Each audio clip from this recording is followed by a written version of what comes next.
Hey guys, this is Lala Legacy, and welcome back to another episode of Cinderella Phenomenon.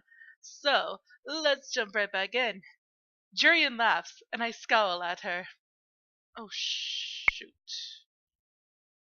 Is she laughing at me? You and Karma seem to get along. I doubt it. Oh, princess, you wound me. You always say that.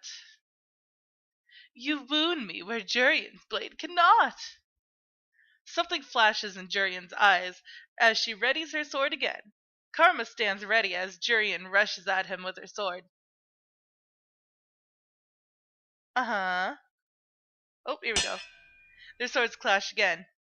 I wonder. Karma, your back's open. Karma turns. Jurian taps him on the shoulder and laughs aloud. I did it! A single hit! It looks like you have a weakness too, Karma. No, it wasn't a weakness. It was the lack of sleep catching up with me. Why did he listen to me? He told Garland the other day that it was crucial to only listen and watch the most important things. All right, practice is over now. I can see Garland coming for his practice. Karma walks to a corner to have a drink. I should probably head back to the tavern soon, but there is something I want to see first. On her way out, Jurian gives a solemn nod to Garland. She pauses to say something to him, and then looks at me, noticing my vague curiosity. I was just mentioning what a good swordsman Karma is. I have seen him fight, and Karma is a good swordsman. There's no doubt about it. Yet is practicing with him really so special? He is fast on his feet and quick with his reactions.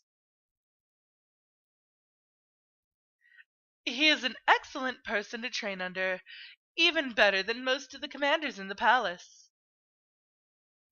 I can second that. Even better than Ross. Remember him? The first commander we trained under. The one that punished slow learning with extra exercises.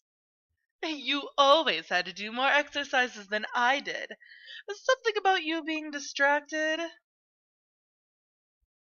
I was watching the way you swung your sword to make sure you didn't hurt yourself. You've always been overprotective. Well, They both suddenly stop to look at Karma, who is smiling slyly on the side.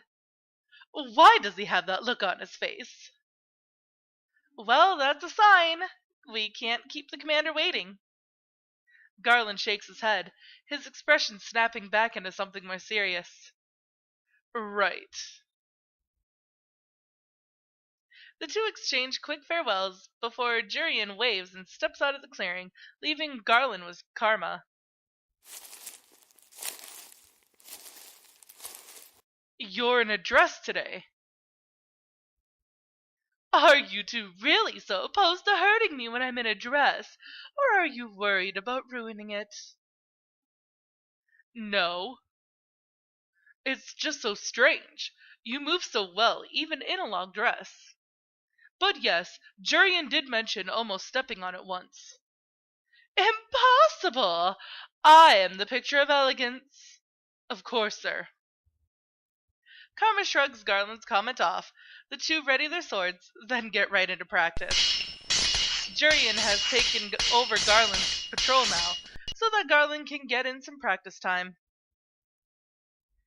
So, Garland, have you told Jurian yet?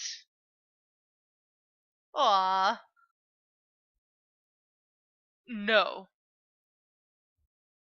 The conversation that Karma always has with Garland is the real reason I stay behind to watch them practice. I don't understand why Garland answers Karma's question if doing so makes him so depressed. Will you ever say anything to her, Garland?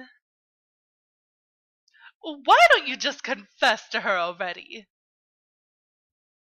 Karma lands an easy hit on Garland, who sighs in response. Whenever Garland thinks about Jerian, he gets distracted. I do not understand his feelings at all, but seeing him remain quiet frustrates me. Jerian is talented and poised. I could never be good enough for her. You'll never win a woman's heart if you don't compliment her looks as well, Garland. Well, she's pretty too. Beautiful. And then there's me.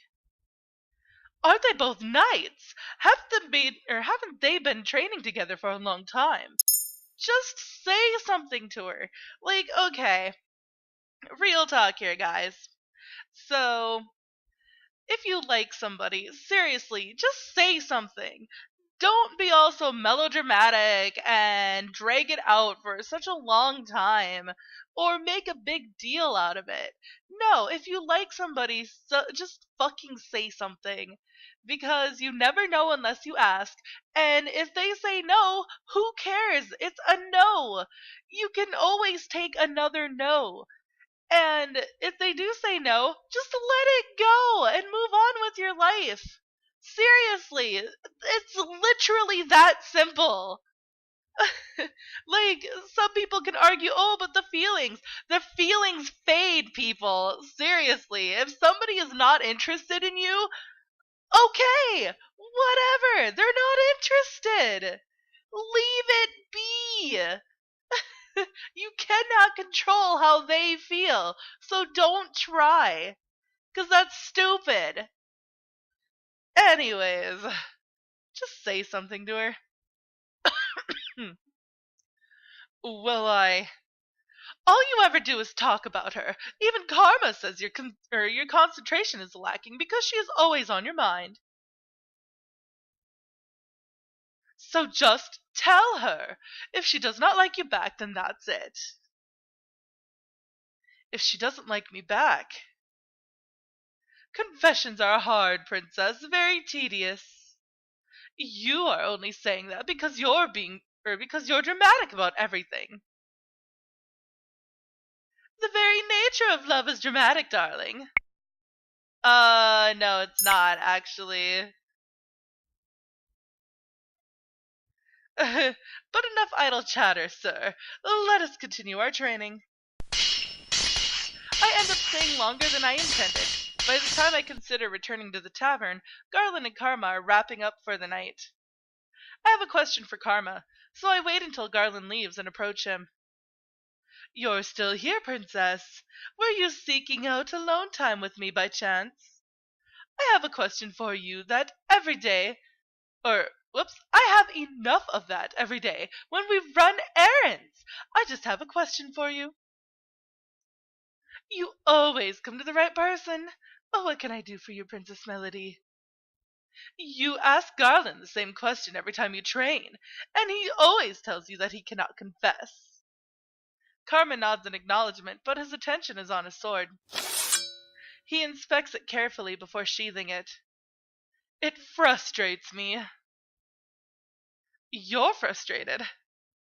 That look of his always annoys me. Oh my. It is annoying! Do you want to ask me why he won't confess because you're so frustrated? Yes! I suppose after almost 2 months I do know you a bit better. You do not know anything about me. And I do not know anything about Karma either. Confessing isn't easy, dear Melody. Surely you must realize that the possibility of rejection is a significant deterrent. But if you never ask, you never get an answer, and the stress of worrying stays with you and ruins everything. Exactly! That is exactly it! Why are you staring at me? Is that the reason you're so blunt, princess? Blunt? You are far more blunt than I am. Princess Melody, you truly are amusing. You're as sharp as a knight's blade. I am not amusing.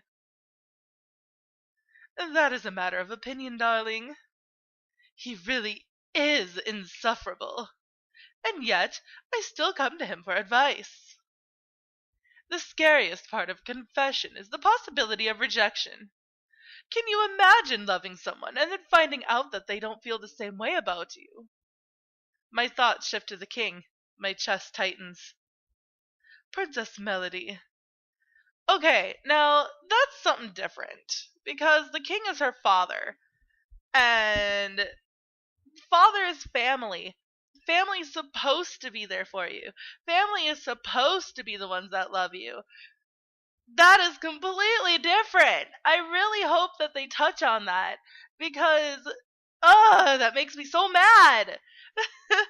Because somebody that you like have romantic feelings for, there's no reason for them to have to like you back. There's absolutely no reason. So you shouldn't expect them to like you back. But with family, yes, you do expect them to like you because they're your fucking family. Now, a person that is basically a stranger, like, you haven't known them since you were born and that kind of stuff, those kind of people, yeah, you know what? They have their own feelings. Yes, they have every right to tell you no without you getting mad or upset or freaking out. They have every right. And it's the same for you guys too. Like, if somebody asks you out, don't feel bad for saying no if you don't like them back. Do not feel bad about it because those are your feelings. And so you should, and you probably expect, hey, I said no, that should be the end of it. Well, how do you think they feel if they don't like you? You know? Like, they tell you no, and that should be the end of it. Ugh. Karma reaches out a hand to brush a strand of hair out of my face. I slap it away without realizing. He pulls his hand back with a gentle sigh. My apologies, Princess. No, I cannot imagine. Oh my gosh. No.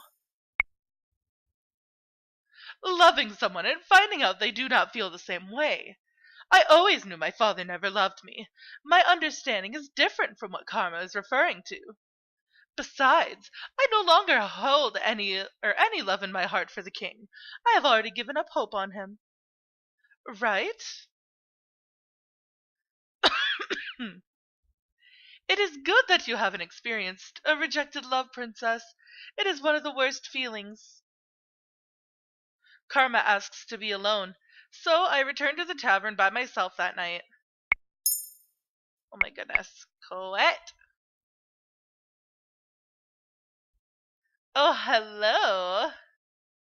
Mr. Karma! I do not know why I agree to this when nothing changes. Today I am once again out in town with Karma, running errands. Since we've been partners, he insists on me coming with him every day. Why do I need a new dress? Because a lady needs all kinds of dresses in her closet. Variety is key when you want to make a good impression. Why would you want to make a good impression on people in a disguise? A disguise is meant to conceal you. It does not exist to be flaunted. Oh no, darling. I only wear the disguise to stop the curse from working on people. It's not really meant to conceal anything but the fact that I am a man. Being doted on by a married woman, or a woman in love with another man, is especially troubling. Is the curse really that powerful? Karma leads me over to the dress store, and our conversation pauses when he goes to the store owner to give specifications for a new dress. When we leave, Karma suggests going to some place to reward me for all my hard work. You're treating me. Why wouldn't I, darling? You've been helping me for a while now. What is this feeling? Gratitude? Karma does owe me for everything that I've done for him. So why do I feel like this? You know, it would be much easier if you just helped me carry bags. Oh, there! Let's buy one of those cupcakes. Karma cuts through my suggestion easily. Does he really dislike work so much that he'd rather pay me off for helping him? Karma takes me to a stand showcasing all kinds of cupcakes. There are some with colored frosting, others with fancy decorations. Some are especially eye catching, like a bright blue cupcake decorated with little stars. Anything catch your fancy, ladies? All of them, actually. Alas, I do not think eating them all would be good for my diet. What do you think, Princess? We'll share one. I turn back to the cupcakes, which I realize are big enough to share between two people. Am I choosing one for myself, or one that Karma would like? I guess he is treating me, but two cupcakes catch my eyes. One has a tiny little creature sitting on top of the frosting. It seems to be a little lizard of sorts. Though it's strange, the color reminds me of Karma's dress. The other cupcake is decorated with little white chocolate pearls. Those pearls are small and somehow cute. But Karma might like the other cupcake. Oh, so it's between those two. Which would you like, Melody? The cupcake with pearls. I'll have that one. Princess, I didn't know you liked such cute things. That's precious, darling. I hope he doesn't tease me about this later. Let's go enjoy this somewhere else, shall we?